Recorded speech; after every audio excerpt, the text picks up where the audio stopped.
Hello, and welcome to the 12 Days of Tradmus.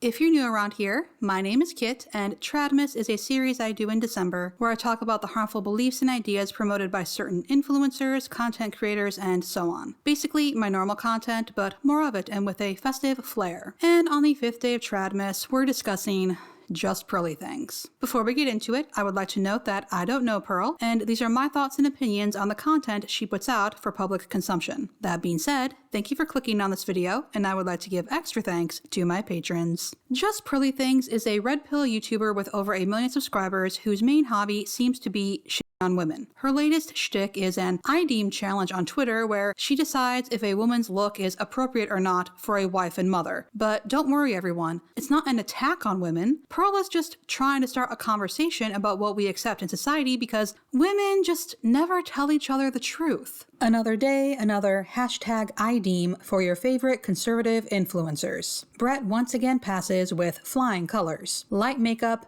modest outfit. Reply below with whose IG you want me to review. This is just so weird. And don't worry, someone else called Brett, yes, Brett Cooper, out for showing too much skin. Anyway, I thought I would see what Pearl is up to since she got demonetized, and, well, in keeping with the running theme, women bad, she's retweeting the weirdest things, like this post from Troy Francis, who's reposting another account listing the things that would cause them to break up a marriage with kids. Reasons I'd break up a marriage with children: abuse, infidelity, addiction, pays for OnlyFans, gets a dad bod, asks for a paternity test. This is Lauren Chen levels of desperation. Grasp at anything that proves your point, which is that women are incapable of love and loyalty, even when it's painfully obvious that this is not a serious response. Anyway, Pearl also claims she knows what got her demonetized, and it's not what fake news reaction channels are saying. My theory was that Nick Fuentes and her Hitler song were too much for YouTube, but apparently it was that she was doing street interviews and interviewed some teenagers about sex and refused to take down the video or blur the teens when their parents got involved. I'm assuming that's what she's referring to when she says fake, but I don't think we'll ever find out what she means. She said something is coming in a few weeks regarding the Nick Fuentes situation when she went on Trigonometry, and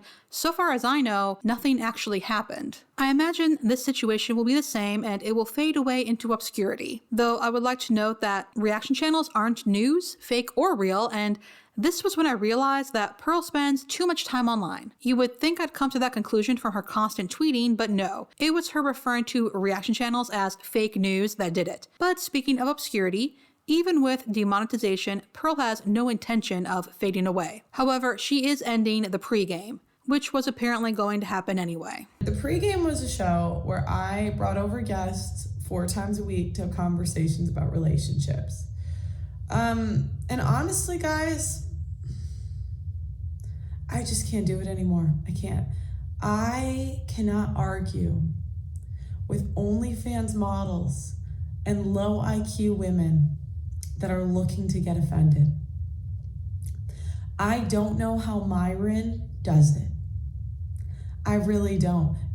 That man qualifies for sainthood for the amount of patience that he has. Myron, the fit of Fresh and Fit, is not patient, unless you consider yelling practicing patience, which I would bet most people don't. But back to Pearl, those women are the ones she selected to go on her show, and I would be willing to bet they were selected because they were, as she said, looking to get offended. People aren't watching Pearl for calm, rational discussions. They're watching her to confirm their own beliefs. That is why Pearl, Fresh and Fit, the Whatever podcast, scout young women and women on OnlyFans. Anyway, Pearl says she's tired and thinks she's learned what she needed to learn from interviewing these chicks, and when she was a smaller channel, there was more genuineness in the conversations, and that was why she loved it. But now people just want to come on for clout and aren't interested in what's true, which is rich coming from Pearl. She doesn't care what's true. She cares about what gets her attention. There is no nuance in her world, no history, nothing except blanket statements and stats that she twists to back up her claims.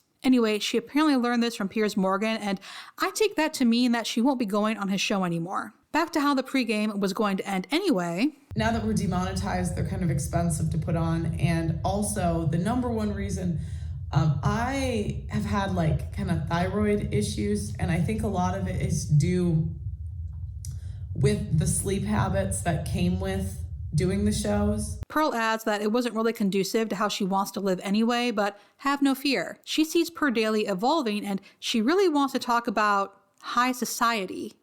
Maybe I misheard. And I really want I want to talk about high society a little bit. And I want to kind of do some field trips with you guys where we go to like the classy parts of London, because London has a level of class that us Americans just really don't have like that in most areas. I mean, there's something down to earth about some jeans and like being from the Midwest, don't get me wrong. But as a Midwesterner, we don't claim her. And I did not expect that twist. I bet her viewers didn't either. I don't think they'll be watching. But that's okay because Pearl is building a network.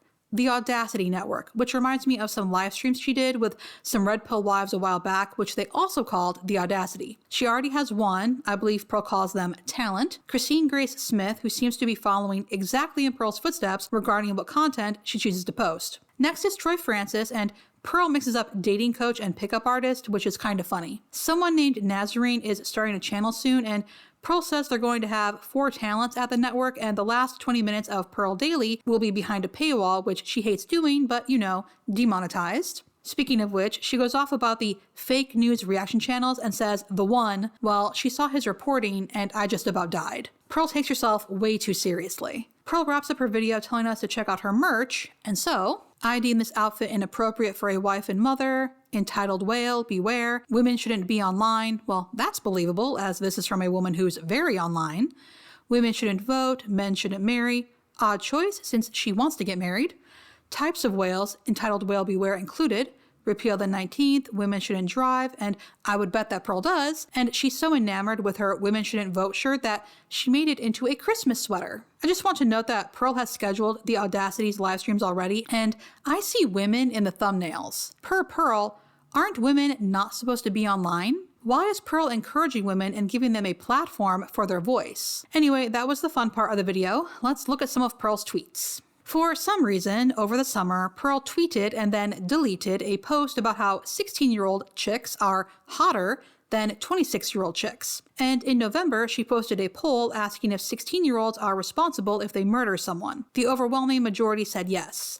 And this, apparently, was to back up her statement that, I hate to break it to you all, but the legal age of consent is 16. You all get mad at me when, legally, you are responsible for who you sleep with at 16. This is disturbing. Pearl is attempting to rationalize men being attracted to teenagers and putting the blame on the teenager for an adult's actions. Also, if it were up to me, I would advocate for women to be banned from not only voting, but also running for office. The same way children shouldn't vote or run for office. It's irresponsible. By the way, I think she meant don't, advocate for the hatred of any group. I genuinely think women are dumber than men, the same way that children are dumber than adults. I don't hate children, I don't hate women. So Pearl is trying to tell us that she thinks women are both stupid and on the same level as children, but they're still responsible for who they sleep with? You can't have it both ways, Pearl. Either women are responsible adults or they're children. And if you choose the latter, well, you should pack up shop because if you think women are basically children, you should be ashamed of yourself considering you built your channel on hatred for women. Also, most women that are abused are actually the abusers. But none of you want to have that conversation. Never, ever, ever date a woman who says she's been abused. You're next. So again, which is it, Pearl? Women are stupid children or they're vicious sociopaths out to destroy men and take everything they have. Pearl came out with this rot around the same time I got a new comment on my SSM video, and I wanted to share with you all what Pearl's way of thinking leads to. Commenter: SSM did not victim blame anybody. My response: that comment is addressing the commenters, not SSM. I guess you missed the folks wandering around talking about how women love to be abused. Commenter: LOL, I guess you are presuming that all these women alleging they are abused are perhaps more honest and truthful than they actually are, versus investigating each allegation on its own merits, which also includes determining to what degree the women's own choices led to the abuse in question. So, good job, Pearl, if your intention was to make people doubt abuse victims even more than they already do. I can't imagine how she got demonetized for hateful content. Oh wait, she did share this. In a perfect world, are people only recreating in their own race? They always tell on themselves. Unsurprisingly, Pearl hasn't changed. And I do want to add, for people upset that Pearl was demonetized, yes, they exist. Some even commented on my post about it. But though I'll never be okay with governments fining or imprisoning people for their speech, YouTube, Facebook, they aren't government owned. And I am a bit curious about the political leanings of these commenters because most free speech absolutists, and for that matter, red pillars, tend to be conservative and thus not in favor of government owning things. But at least for now, social media is owned by private companies and they can have terms of service and enforce it as they like. If it makes anyone feel better, I too have had videos age restricted and run with limited ads. It is what it is, and that is why you should diversify your income if you want to be a YouTuber. I thought Pearl was going to do that with her Whale Watchers, which had 13 members when she launched it over the summer, but it looks like she changed it to Wife School and is down to 1 member. Unsurprising, since she hasn't posted anything since July.